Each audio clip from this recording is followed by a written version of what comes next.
બહુચરાજી માતાજીના મંદિરના પુનઃનિર્માણની પ્રથમ ફેઝની કામગીરીનું મુખ્યમંત્રીના વરદ હસ્તે શાસ્ત્રોક્ત વિધિ દ્વારા ખાતમુહૂર્ત કરવામાં આવ્યું। મુખ્યમંત્રી ભૂપેન્દ્ર પટેલે મહેસાણા જિલ્લાના સુપ્રસિદ્ધ યાત્રાધામ બહુચરાજીમાં બહુચર માતાના મંદિરના પુનઃનિર્માણના પ્રથમ ફેઝની કામગીરીનું ખાતમુહૂર્ત શાસ્ત્રોક્ત વિધિથી સંપન્ન કર્યું હતું।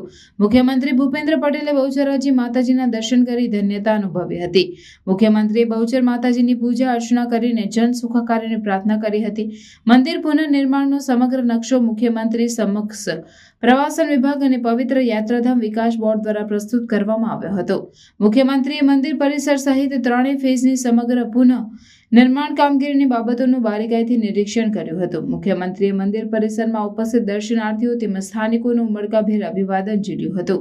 બહુચરાજી મંદિરના પુનઃનિર્માણની પ્રથમ ફેઝની કામગીરીના ખાતમુહૂર્ત પ્રસંગે ઉદ્યોગ મંત્રી બળવંતસિંહ રાજપૂત પણ જોડાયા હતા। આ પ્રસંગે પૂર્વ નાયબ મુખ્યમંત્રી નીતિનભાઈ પટેલ, પૂર્વ મંત્રી રજનીભાઈ પટેલ, રાજ્યસભા સાંસદ મયંકભાઈ નાયક, લોકસભા સાંસદ હરિભાઈ પટેલ, ધારાસભ્ય સુખાજી ઠાકોર, અગ્રણી સર્વ ગિરીશભાઈ રાજગોર, વર્ષાબેન દોશી, યજ્ઞેશ દવે, પ્રવાસન વિભાગના સચિવ રાજેન્દ્ર કુમાર, ગુજરાત પવિત્ર યાત્રાધામ વિકાસ બોર્ડના સચિવ એસ છાકછુઆક, ઇન્ચાર્જ જિલ્લા કલેક્ટર ડોક્ટર હસરત જસ્મીન સહિતના અગ્રણીઓ ઉપસ્થિત રહ્યા હતા।